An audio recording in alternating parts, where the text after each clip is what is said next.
And now, your Pickle Gals. Welcome back, everyone, or welcome if this is your first time to our Pickle Gals podcast. My name is Chrishawn Spackman. And I'm Rachel Roney. And we are the Pickle Gals. So, just like always, let's catch up. It's been a few weeks, so why don't you kick us off? Yeah, still, as every episode I say, one day I'm not going to have many updates, but major life updates sort of for me, and I know you have one too. So on my end, the last month has been a bit of a transition, so I'm actually going to be moving from USTA Mid-Atlantic Foundation, where I've been doing the pickleball leagues, which I'm still involved in. We're about to send teams to nationals, which is super exciting, in Hilton Head in Vegas in a couple months, and I'm going to be transitioning in August over to Performance Pickleball RVA as the Director of Programs and Partnerships. So I'm super excited to join the team there and to really just dig into the Richmond pickleball community and create some impact. So yeah, that's my major thing right now. And that's pretty major, and they're lucky to have you. I think you're going to bring a tremendous amount of value over to their servicing and their offerings, and it's going to be pretty cool. So I know it was a tough decision. Yep. But I know you're gonna love it. Yeah, excited to be part of the action. So, and I know that you've had quite a bit going on as well. So I'll kick it over to you next. Yeah. So usually you're the one that has a heck of a lot more going on. I usually have 2 or 3 things, but it's been a wild west in my life recently as well. So this was the first month here in July that I doubled down. So I played in a tournament as well as an NPL event. So I was super excited to go play with a friend, Chris Harris, out of Florida at Beer City. Great tournament. Definitely lives up to its reputation. And we were able to play senior pro, and we got to the gold medal match where we fell a little bit short, but it was so much fun, the tournament and playing with Chris. So that was awesome. That's awesome. Let's see. I just got back from Cincinnati, so event 3 with the NPL. Very different experience. Our pod 1, female and male both, were not able to play. And then half the team, including myself, unfortunately, played injured. Right, I heard that. Yeah. I had to, lucky, I haven't had that many injuries, but I did have to withdraw on Sunday afternoon. But I have to give a quick shout out to Jordan of Performance Physical Therapy here in Richmond. He did some work on me that gave me even a chance to play. And then our physical fitness trainer that's part of our Coachella Valley team, she absolutely was a hero to me and most of my teammates, getting us ready to play and able to play. Yeah. So without the two of them, I wouldn't have played at all. So grateful to those folks for that. And literally, let's see, I think it's barely hot off the press. It's still sizzling out there. But a major announcement for our Coachella Valley team and the entire NPL. Yeah. You might know this guy from Hollywood as an actor, Vince Vaughn. He is now our majority owner of our Coachella Valley Scorpions team. So that's huge. It's great for the league. Yeah. It's just amazing for our team. So that just shows you the kind of class organization our current owners have and what they were able to do with Vince. So that's just super exciting and literally hit the press maybe 2-3 hours ago. Right. So lots to catch up on. Daughter's going off to college soon. Big move. We'll get to another episode. But without delaying any longer, let's jump into our topic today. Court is now in session. Yeah. So today's topic, we're going to dig into styles of play and really talking about the then and now, how the game has evolved. Whether we think that's good or bad, we have to kind of take note of how the evolution of this sport is going, from the pace of it to the styles that we see. And so, yeah, whether we agree or disagree, let's dig into it. Yeah, boy, this is an awesome topic because unless you stop and pause, you don't realize how much the game has changed. In some ways, almost unrecognizable if you really think about it. So, I just mentioned I played in Beer City, and I'm still kind of just shaking my head about that experience. We went to the gold medal match. We're playing Julie Johnson, so yes, the mom of J.W. Johnson and Georgia Johnson, and her partner Natalie Shaw, who's in the NPL. And literally almost every single point was, one touch, and then maybe the second or third touch, lob. Literally their style of play was lob, lob, lob. And it was incredibly effective because, one, it got into our heads, definitely into my head. And, secondly, we couldn't get into our own routine, our own rhythm, our own strategy because we're constantly fetching this lob. And, we weren't making the best adjustments either. So kudos to them. But, lobbing barely existed. Then it became a defensive shot. I'm out of position. I'm in trouble. I'm under a lot of pressure. So I throw up a lob to settle it down. Then it graduated to being to where we do some offensive lobs at times. And then just a week ago, it's like the entire style of play was lobs. Right. So that is just a huge shift. That I've seen just a week ago. Yeah. What else on your side? What are you seeing? Yeah. Well, to just piggyback on that, I've had that experience recently myself. That's awesome. Yeah, there's a particular player that the few times I played against him, that is part of his style, and it is incredibly effective. It's deceptive. I can't read it most of the time, and it completely throws you off if that's not in your repertoire, and it's not in mine in that sense yet, but it is absolutely, it works. And it just is frustrating, and you have to kind of figure it out. But definitely a part of the game I've seen evolve in a way that it's being used offensively now and not just to kind of shift the dynamic. So, and the other one that I think I've seen the most is the transition zone and how we're using that zone. So I like to say in tennis, back when I was teaching tennis, we often talked about the transition zone. We called it no man's land, meaning you don't want to be there. You're trying to get either back or forward, and you are attempting to get there as quickly as possible. And that's kind of, when pickleball first started, that was sort of the aim, is get there quickly, right? As fast as you can, so that you're not stuck in that transition zone. But as we've seen, as this game progresses in the modern play, it's now a very comfortable spot for people. We're moving up in a more intentional way, a slower way, and we're utilizing our shot selections to really, even if it's a defensive shot, to be able to become offensive. And within that, seeing the pace that's happening. So it's no longer just, I'm going to hit a reset or I'm going to hit a drop, which is how, when I first learned, that's the shot that you hit within that zone. Now it's really looking at, if it's high enough, I'm going to just take that out of the air and attack it and rip it. And so that is something I think has completely changed with people's style, but then also ultimately the strategy that you're putting into the game. So that one's been a really interesting progression, I think. Yeah, I mean, I can remember people, and even newer people now, I can remember people getting mad at people, like, hurry up, get up here. And you don't hear that at all anymore, right? So the way I like to phrase it is, it's still important to get to the kitchen line as quickly as possible, but do so under control. So our body can't still be moving. We need to stop a little bit earlier. So if it takes 2 steps to get there, 4 steps to get there, the key is work on those shots in that transition area to get yourself there. So yeah, that's a tremendous difference. Another one, I know we're going to talk about several here. Probably the next one on my list would be the power game. Right? Yeah. So now, it was such a soft game. I think I started maybe 4 years ago. It was such a soft game. It was almost always dropping and tons of dinking. And now we're seeing, possibly with the influx of tennis players, now we're seeing drops and drives. And it's not uncommon to see a third shot drive, step in, a fifth shot drive, and hey, if it does pop a little bit, we're seeing a 7th shot drive. So the power side of the game is tremendously shifting. No longer bangers is what you're saying? Right. Remember, we would call people bangers, and it had a negative connotation to it. Now it's like power player. So it cracks me up. We don't have no man's land anymore, right? We have transition zone. We have banger. Now we have power player. So even the terminology that describes style or strategy has changed a lot. So it's just fascinating to me.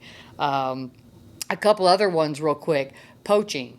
When I started playing, poaching was kind of a necessity for my mixed partner because the game, again, was soft, cross-court dinking, 80% of the time, female, cross-court, and the guy's just standing there.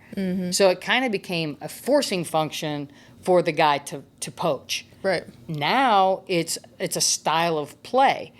It's not 80% women to women dinking all the time. Now you have women and the male partner dinking to the opposite male because the theory is shifting a little bit. The theory is instead of isolating him and giving him all this time to think and plan and pounce, let's keep him active so that he can't do those things at total free will to do those things. So, it's fascinating to see. So now we're dinking to the male. We're watching and holding longer so that if the male does shift early, we're going to go behind him. So to me, all of that has shifted tremendously. And I think what's really fun, at least for me in the style I'm starting to lean towards, is the women doubles. Women doubles, the women are now poaching and coming over. Absolutely, yeah. So I think that's pretty awesome. And the last one I share before bouncing back over to you is hold your ground. So we used to hear hold your ground constantly when we were at the kitchen, and the point being that whether it's a dink or whether it's a firefight, that you don't ever come off the kitchen line. Right. It's like way taboo. Do not come off the kitchen line. And so now at every level, at all levels, what we're seeing is even in a firefight, if you have time to take a step back to create some more distance and time, people are doing it, right? And then if there's a push dink, which is a newer shot, kind of newer, where it's a deep dink to your feet and you can't quite get that out of the air, you're seeing that drop step and people taking that drop step, touching it back over the net, and then stepping back up. So the whole hold your ground thing, I think, is, for the majority, probably gone. And now we are coming off that line to and from. And I'm sure that has to do with the pace that we're seeing now. You kind of have to do that if you're trying to be intentional and strategic with your shots and to regain control of that line. So absolutely, definitely interesting. I definitely think the style of play is what then helps you read your opponents and determine your strategy. And something that I think has also changed, as a tennis player, I can kind of figure tennis players out because they have a similar technical shot that I do, and I kind of know what they're thinking because they're probably thinking the same thing that I am. So I tend to do better when I'm playing against tennis players, for example. So my style matches theirs, therefore our strategies are likely similar. Then we go into the non-traditional, tennis player. They don't have the racket sport background, and those are the hardest ones for me because the technical aspect or the shots that they're using are so different looking, and I can't read them, and they're deceptive in a way because something at the U.S. Open even this year, the Scorpion, where you take the forehand over the head like this. In tennis, I would say that was a horrible volley, but it worked so well because I wasn't prepared for it. And then when I saw it, I definitely didn't think it was going where I thought it was. And so I think the fact that this is an open skill sport, just like tennis, but it almost is breeding this more creative aspect of people utilizing their style to create new shots. We see ATPs, Ernies, like I said, the Scorpion, tweeners, the no look. We have players that do the no look. So there's this deceptive quality with some of these creative shots, and I think it's actually really cool to see. And you kind of have to be ready to kind of pick those things out because I certainly still struggle with the creativity that I'm seeing on the court now. Yeah, and what's so funny is one of the things that when I'm around the Scorpion team, not the shot, but the Scorpion team. That should be your next photo. Yeah, that's the next photo shoot. When I'm with them, one of the things, the way they describe and talk about me is that, I'm kind of that creative person on the court. And I think we talk a lot about the influx of tennis and how those players have affected the sport. I know from a basketball perspective, I was not the fastest, quickest person, couldn't jump as high.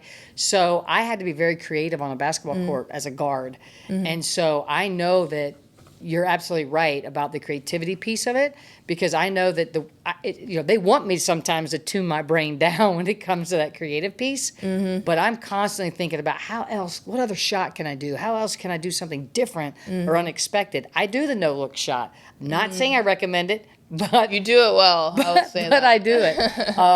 One of my teammates, who's also an owner, Kim, she does it extremely well also. And so, it's just that one-off shot you do every once in a while. So, yeah, the styles of play are changing. The pace and power part of the game is changing.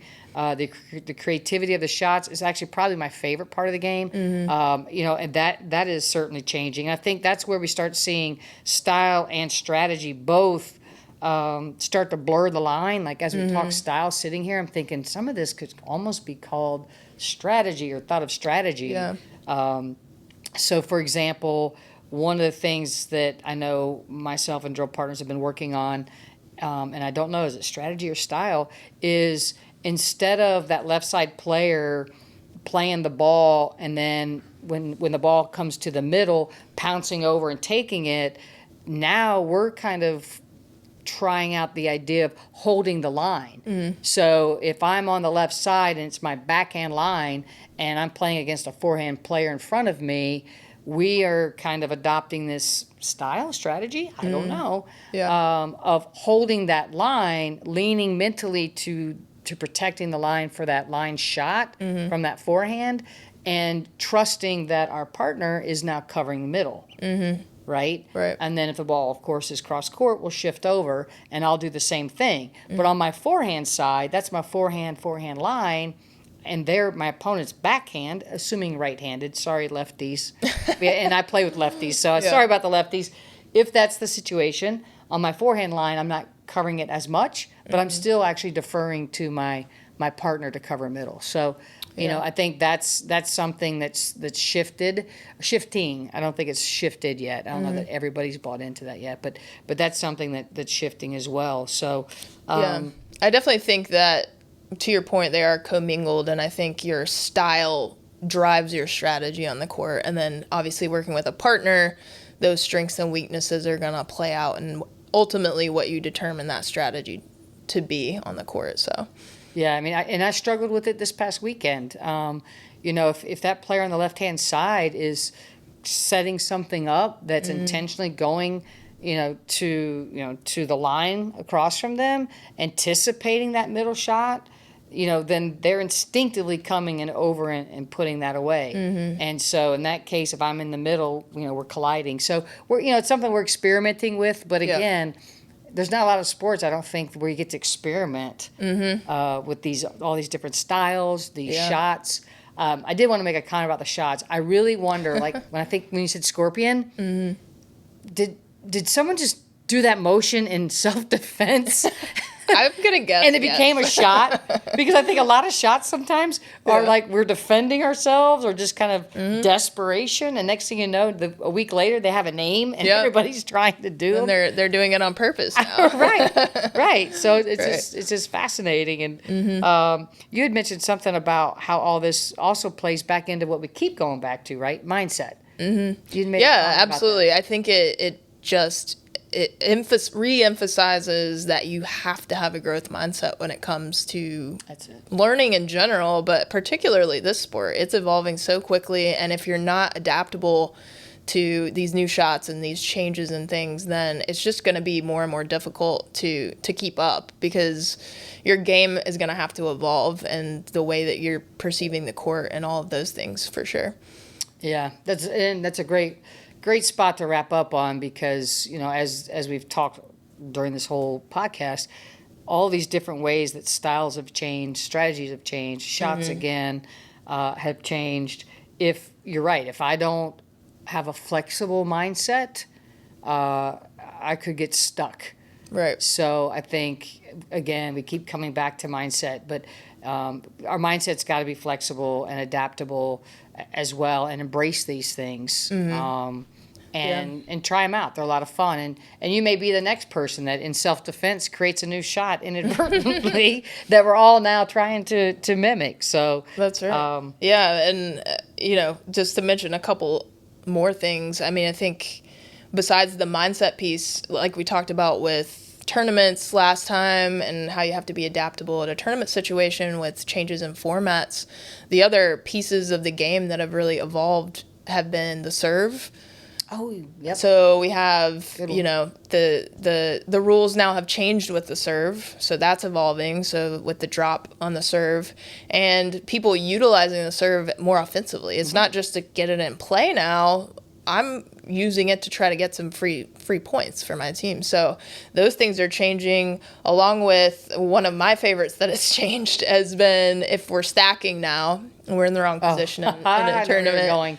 The ref will now, instead of penalizing you and you lose the point, you actually it was played in good faith, fix it and move on. And I think that helps me a lot. I've lost quite a few points in that sense, but it makes sense because there's a lot of things to remember when you're out on the court, and that's something that's definitely different now. But all in all, to your point, the mindset's the most important. These things are going to keep evolving, and then I think keep that creative mindset. Try some new things. Maybe it looks funky on, what it's supposed to look like, but if it works for you, why not?